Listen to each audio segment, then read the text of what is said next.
Olá, muito boa noite a você, amigo da TV Altiora, começando mais um programa Coletiva de Imprensa, o nosso encontro marcado de todas as quintas-feiras. Diz a tradição, ou pelo menos o mundo é assim há muito tempo. A gente nasce, cresce, reproduz e deixa o nosso legado nesse mundo. Casar faz parte do sonho de muita gente. Formar família, ter filhos, essa é uma alegria e uma dádiva de Deus para que nós possamos ter um pouquinho de nós mesmos neste mundo. A verdade é que muitos casais não têm a felicidade de ter de forma natural os seus filhos. E assim começa o seu drama em busca de uma felicidade, de procriar.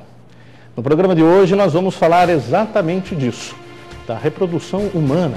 Aqueles que têm dificuldades para ter filhos de forma natural e que procuram métodos para que possam formar suas famílias e assim ter a felicidade de deixar no mundo a sua sementinha. O programa Coletivo de Imprensa, hoje, mais do que especial, está entrando no ar.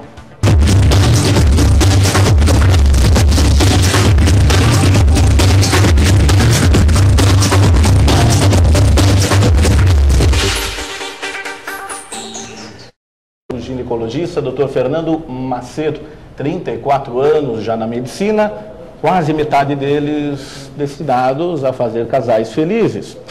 Nós vamos estar falando exatamente com ele da reprodução humana, enfim, de muitos assuntos do seu interesse. E também alguns alertas para jovens e aqueles não tão jovens assim. Doutor Fernando, boa noite, seja bem-vindo ao programa Coletivo de Imprensa. Boa noite. Fez boa viagem de São José dos Campos até Bragança? Foi muito boa a viagem, né? Vim com alguns amigos e viemos batendo papo de lá até aqui. Não conhecia Bragança ainda? Já conhecia, sim. Já conhecia Bragança. Doutor Fernando, para quem está em casa, só para se sintonizar, conte um pouquinho para a gente da sua trajetória sua profissional até chegar nesse momento, rapidamente. Eu comecei já praticamente quase 35 anos, mais da metade da minha vida fazendo medicina. Num determinado momento da profissão, eu vim sempre fazendo especializações em toda a área da ginecologia e obstetrícia, mas num determinado momento eu vi que na cidade que eu estava clinicando, ficava um pouquinho distante da cidade de São Paulo, e a necessidade e o número de pacientes que procurava na região em tratamento de reprodução assistida e que necessitava de um cuidado mais constante. E a distância do paciente até São Paulo dificultaria um pouco esse controle. Então eu resolvi fazer mais uma subespecialização, que seria na reprodução humana, há 15 anos.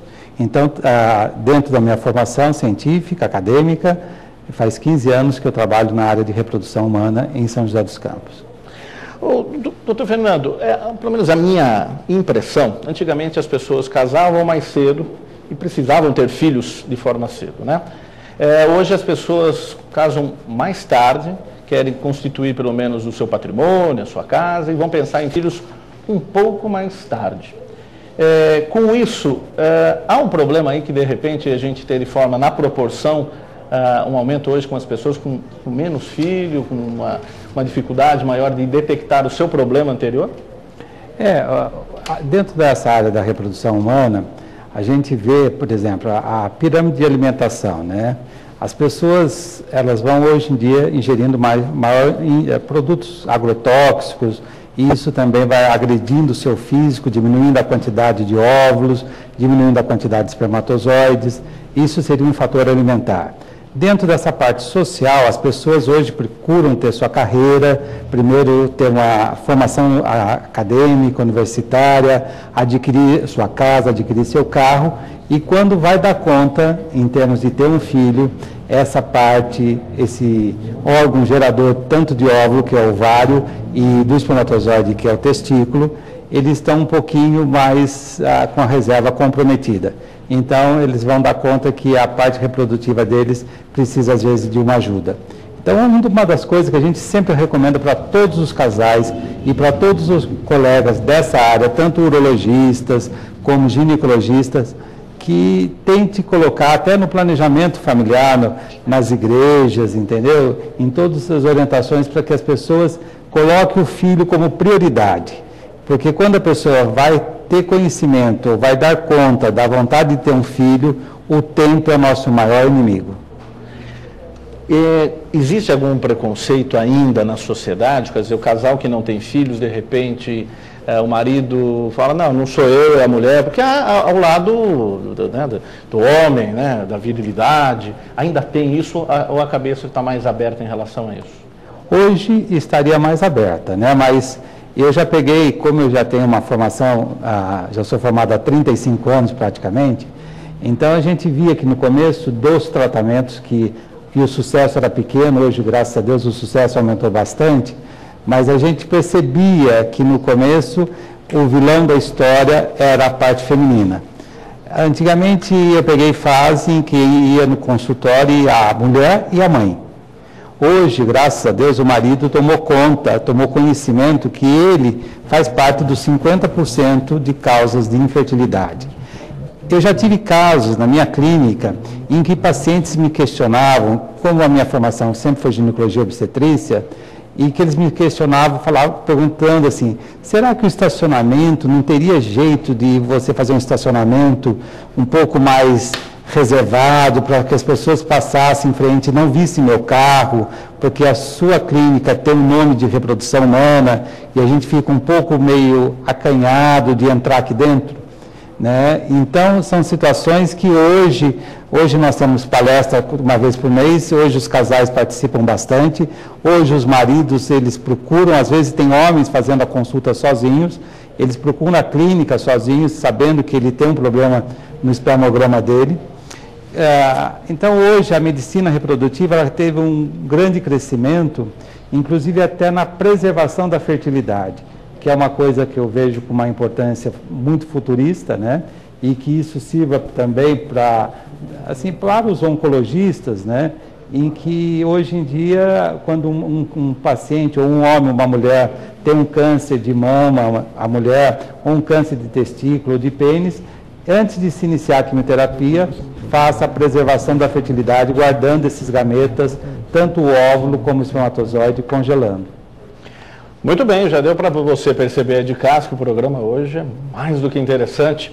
Esse programa é gravado, então não há perguntas, evidentemente, por telefone, mas por e-mail você pode mandar a nós todos. Estaremos remetendo ao doutor Fernando Maciel. Mas vamos lá, Antônio Danelão, vamos lá. Boa noite, doutor Fernando. Boa noite. Queria perguntar para o senhor, existe alguma idade aconselhável para ser pai ou ser mãe?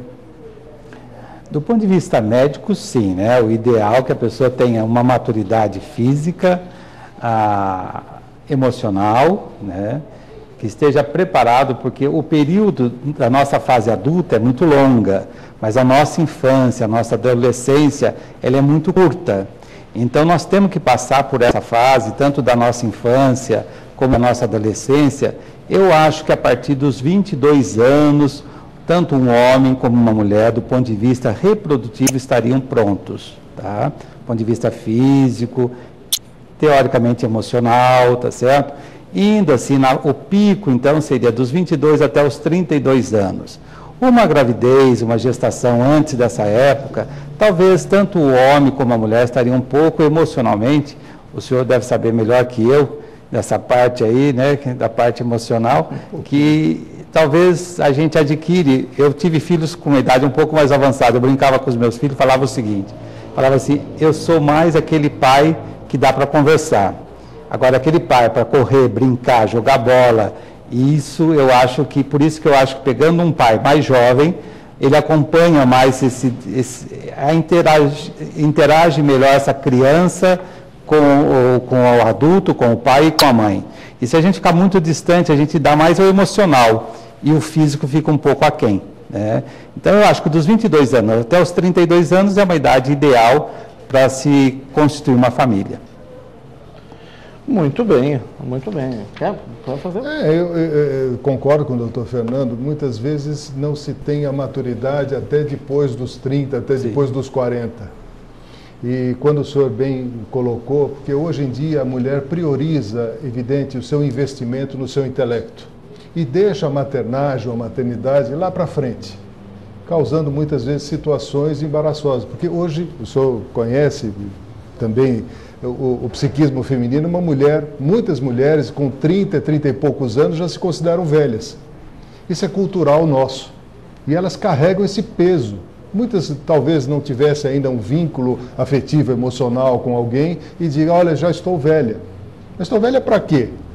Como que é a cabeça da pessoa, a nossa cultura, né? Muito interessante isso, como funciona a nossa sociedade, né? Como um todo. Doutor Fernando, a pessoa deve procurar ajuda em que momento? A pessoa casou lá com os seus 25 anos, que momento que ela tem que falar, olha, está na hora da gente procurar uma ajuda? Considerando um casal que não tenha nenhum problema, tá certo?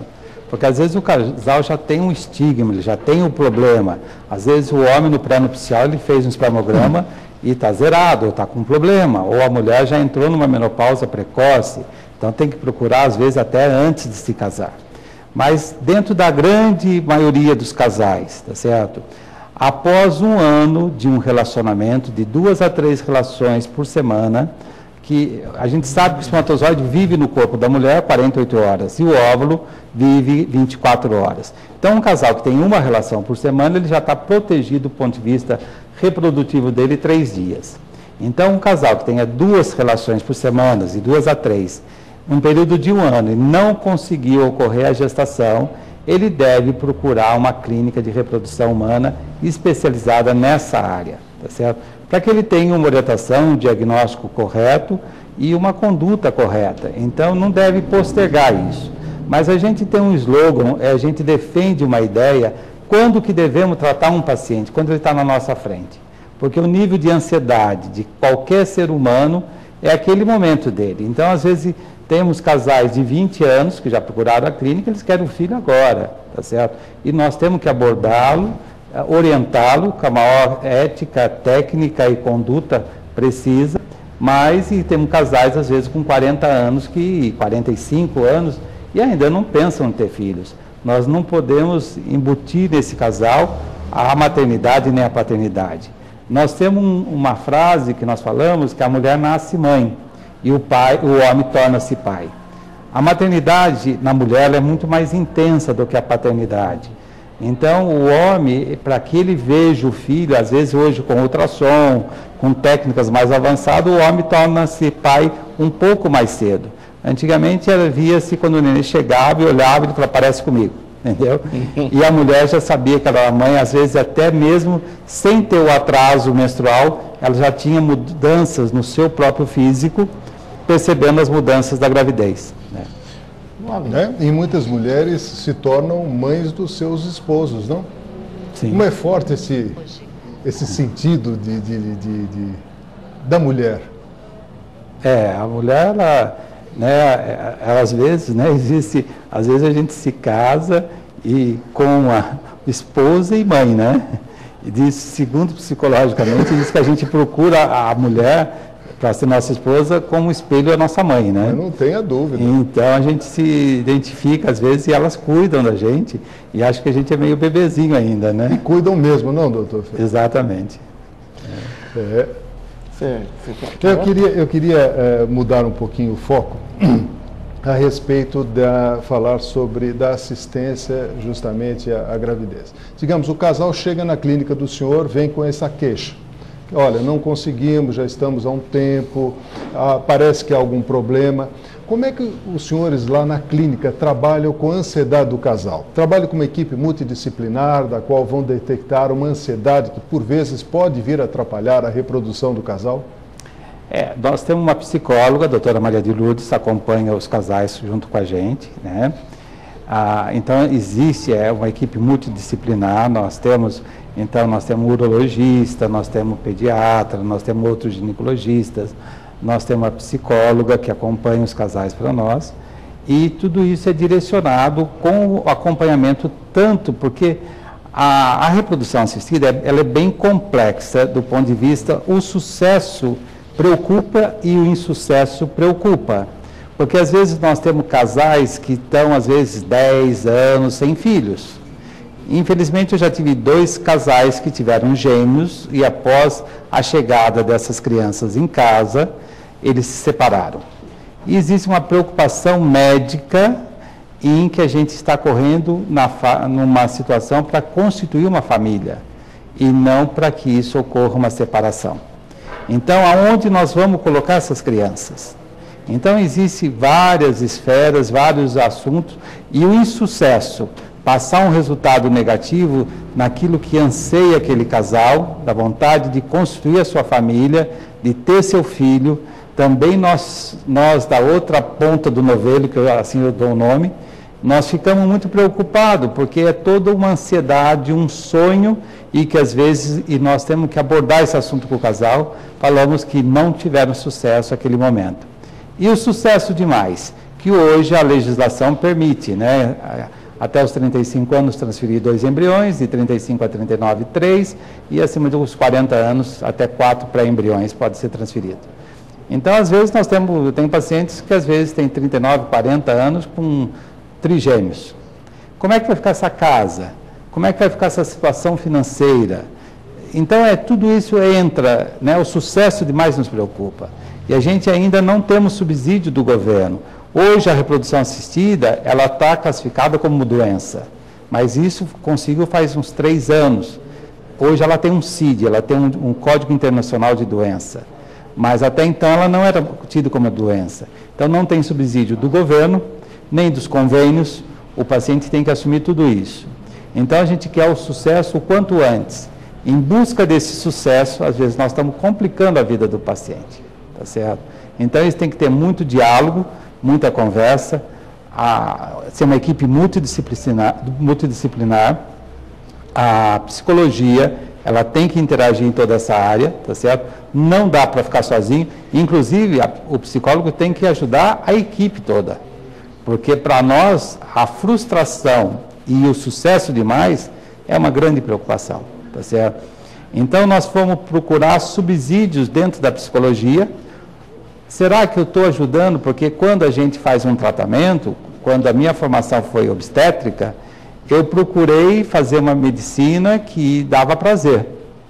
E entregar um bebê para um casal, em que a chance de um pré-natal hoje praticamente é 95% de segurança, de ter sucesso no pré-natal, e você fazer um tratamento de reprodução assistida, que hoje é 40%, 60% de sucesso, como é que nós vamos abordar esse paciente? Porque o paciente ele se deposita toda a confiança em cima de você. Como é que fica a frustração dessa equipe? Porque essa equipe frustra. É como construir um avião explodir, construir um prédio, o prédio implodir. Então, assim, é tudo, nós temos que se preparar também. Em busca dessa ajuda psicológica, nós achamos um substrato e que nós estaríamos ajudando o paciente mesmo em cima do insucesso, para fortalecê-lo a continuar ou fortalecê-lo a parar. Então, foi esse subsídio que nós tivemos em cima do insucesso ou do sucesso, né? Muito bem, nós estamos entrevistando o Dr. Fernando Macedo, ele é ginecologista, falando de reprodução humana, aqueles que não podem ter filhos de forma natural, e nós estamos falando de vários assuntos. Doutor Fernando, então não é absurdo nos dias de hoje eu falar que o jovem pode fazer o seu exame, enfim, a sua verificação antes até mesmo de casar? Sim, eu acho, né, eu sou da época, né, em que meus pais, né, voltando à minha infância, meus pais eram umas pessoas bastante simples e pouco eles tocavam no corpo do filho ou examinavam o filho, entendeu? E eu vejo hoje, eu pego pacientes que o testículo do homem não está na bolsa escrotal, tá certo? Então passou pelo pai, passou pela mãe, passou pelo pediatra, ninguém examinou esse menino, tá certo? Então eu acho que começa, às vezes a primeira consulta, lá com a parteira, ou primeiro com a mãe, ela palpar o saquinho do teu filho, entendeu? Ver se o testículo está lá dentro. E até os 2 anos esse testículo tem que descer para a bolsa, ou tem que operar, tem que colocar ele no lugar certo. Porque mesmo, além da reprodução humana, esse homem poderá ter um câncer no futuro no testículo. Hoje, graças a Deus, a saúde está crescendo bastante, visitas na parte de puericultura, cuidado na pediatria, na adolescência. Hoje, fazer um exame de varicocele na adolescência faz uma prevenção que essa criança não tenha uma má oxigenação desse testículo. Então, hoje, a reprodução assistida é lá atrás, tá certo? Até no ultrassom, até intraútero, porque a gente faz ultrassom lá da grávida, né? E se é do sexo masculino, a gente dá uma olhadinha se o testículo está lá, entendeu? Então, existem algumas situações que hoje, isso pensando na reprodução, mas pensando na saúde desse indivíduo, dessa criança, desse adulto, né? Porque cria um problema psicológico. O menino que não tem o testículo ali, ele não vai querer trocar sua roupa perto dos amigos, ele vai achar que ele tem um defeito físico, que ele é menos homem. As meninas, distribuição do pelo, no homem também, a mama, se está crescendo, se não está crescendo. Então, começa lá na adolescência, na pré-adolescência, entendeu? Então, depois vem o pré-nupcial, ou é com o pastor, ou é com o padre, ou com o grupo que dá a parte de pré-nupcial. Tem que orientar, tem que mostrar. A medicina tem que ser preventiva e não terapêutica. Quanto mais a gente prevenir uma doença, é melhor do que depois tratá-la, né? Então, eu acho assim que a reprodução assistida ela começa na primeira infância, ou até intraútero, né? Nos dias de hoje, acontece já, ou não sei se isso já está em toga, a pessoa namora, nós temos aí um casal que pensa em casar, mas estão namorando ao longo ainda de um tempo. Seria prudente eles também fazerem um teste? Olha, eu sou seu namorado, pretendo ser o seu marido, você é minha esposa, vamos ver antes, para que não ocorra, casou e depois de casar, olha, ninguém pode ter filho, é você o culpado. Existe ainda esse preconceito? Existe, assim, né, hoje, graças a Deus, devido à própria mídia, devido ao serviço de vocês, o trabalho de vocês, levar isso para a mídia, isso quebra valores, quebra uma porção de coisas, as pessoas ficam mais transparentes.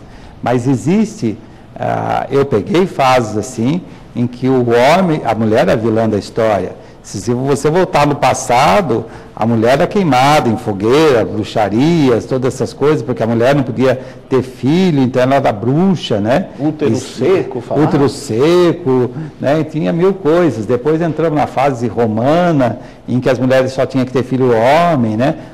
Agora, nessa idade atual, nós pegamos países tipo China, em que passa-se ultrassom nas mulheres grávidas, se ela tiver filha mulher, o governo não dá subsídio nenhum, ou orienta até para um abortamento. Então, hoje a sexagem fetal, nós todos somos contra isso, mas será que vale a pena ter uma criança do sexo feminino, ou vale a pena escolher o sexo antes do que matar essa criança depois, entendeu? Então, existem mil preconceitos. Hoje, ainda na idade atual, a mulher, infelizmente, é colocada, às vezes, num plano um pouquinho inferior do homem, né? Por isso que existem problemas políticos, problemas de cotas para entrar nas faculdades, em questões a parte de educação. Aí, se a gente for viajar nesse assunto, ele é muito polêmico em todas as áreas, né? Mas seria prudente um casal... Sim, fazer o exame antes. Faça o exame, vamos ver antes. Até antes de namorar, tá certo? O homem fazer o espermograma dele é simples, básico, ele vai saber se tem espermatozoide ou não. A mulher fazer um ultrassom para dar uma olhadinha no útero e ovário, tá certo? A menina, né? A menina, adolescente, fazer um ultrassom, lógico que não vai fechar diagnóstico, mas vai ter uma ideia de como está o esquema reprodutivo desse homem e dessa mulher. Porque hoje há uma porcentagem de homem e mulher com problema? Não, é equivalente. É 50% cada um.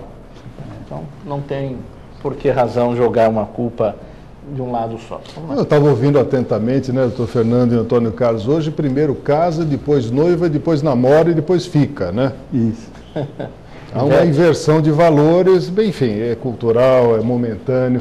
Mas, doutor Fernando, eu gostaria de que o senhor passasse orientação para os amigos da Altiora, aqueles pais que estão realmente atentos com os seus filhos. Qual é a observação? É tudo na vida, mas observar, por exemplo, no caso do menino, observar seus testículos, fazer um questionamento para o pediatra, observar de que forma o pai atento deve atuar em relação ao seu filho, tanto quanto ao menino quanto à menina. Do ponto de vista reprodutivo, tá certo? Os pais devem ver, tá certo, no menino, a parte do genital do menino e da menina a parte genital dela. Desculpe, o senhor disse que do menino até 2 anos as bolinhas têm que descer. Não, já deveria estar antes, né? Mas nós temos tempo para fazer essa cirurgia para que não traga uma repercussão do ponto de vista reprodutivo e de saúde, sim, de doença, até de um caso de câncer. Então nós temos tempo. O testículo que não desceu para a bolsa escrotal, até 2 anos existe a solução. A partir desses 2 anos, não britanicamente, mas começa a ter risco, tanto do ponto de vista, porque o testículo do homem, nós homens, nós sabemos que no frio o testículo chega próximo do nosso corpo. E no verão, o testículo nosso, ele fica longe do nosso corpo. Essa temperatura que o testículo necessita para formar espermatozoide, que é baseado no músculo cremaster, né, que levanta e encolhe, se o testículo fica dentro da barriga, tá certo? Ele fica sendo aquecido constantemente aonde existe a destruição do espermatozoide, tá certo? E levando esse órgão, às vezes, a alterações oncogênicas, levando a um câncer até. E essa intervenção é cirúrgica? Cirúrgica. E cirúrgica. É de alto risco, baixo risco, né? É o urologista que faz, é uma cirurgia tecnicamente simples, é a fixação desse testículo dentro da bolsa escrotal. Às vezes existe um anel herniário, né, que faz esse testículo subir e descer dentro da barriga. Às vezes, se é um adolescente, ainda existe um tempo, às vezes tem homens que chegam questionando, falando para nós, quando eu ponho a mão, eu empurro, ele desce, tá certo? Então ele desce para a bolsa escrotal e de repente ele desaparece, entendeu? Então aquele testículo retrátil, tá? E aquele testículo que nunca está na bolsa, a gente chama de criptorquidia, tá certo? Criptor seria tipo uma urna que fica dentro da barriga. Isso no caso do homem, a distribuição, então, né, respondendo a sua pergunta, ver o testículo, ver o pênis.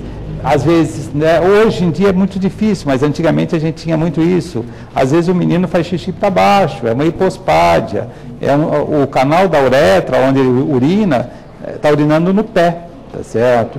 Então isso faz com que o jato da ejaculação saia em outra direção, tá certo? Então às vezes vê a direção que está urinando, tá certo? Numa idade um pouquinho mais avançada, existe uma doença que existe o endurecimento do pênis, que é doença de Peyronie, tá certo? Esse pênis, ele endurece. Então, às vezes, a ejaculação ou a penetração, tá certo? Depois, uma idade mais adulta, ver se tem impotência, se não tem impotência, como é que está o nível hormonal, como é que está o nível de testosterona. Então, isso para o homem. Para a mulher, seria fazer ultrassom, ver a distribuição de pelos. Às vezes, porque a mulher tem que ter o pelo dela distribuído numa linha. Quando faz um losango, é uma distribuição de pelo mais masculina. Então, às vezes, tem que ver a investigação genética, tanto para o homem como para a mulher. Existem síndromes, que às vezes esse homem não vai produzir espermatozoide e essa mulher não vai produzir óvulo. Então, existe uma série de coisas que pode ser vista. Se o pediatra atento, ele vai já pedir porção de coisa. Só uma coisa, essa observação do pelo no organismo feminino, no corpo da menina, desde que idade? Na adolescência, né? Adolescência, que começa a aparecer os caracteres sexuais secundários. Perfeito. Muito bem, nós vamos fazer a nossa primeira parada. Passou rapidinho já o primeiro bloco, uns 30 minutos rapidinho. Nós vamos para um rápido intervalo. Voltamos já ao lado de Antônio Danelonge. Nós estamos entrevistando o Dr. Fernando Macedo, ele é ginecologista e falando sobre reprodução humana. No próximo bloco nós vamos falar de alguns... Será que é verdade ou não? Cachumba. Vamos falar dos chamados laptops em cima, quem fica na cama com o laptop em cima, né? Os suplementos que todo mundo na academia está tomando, pode dar infertilidade? Um rápido intervalo, voltamos já para o programa Coletivo da Imprensa.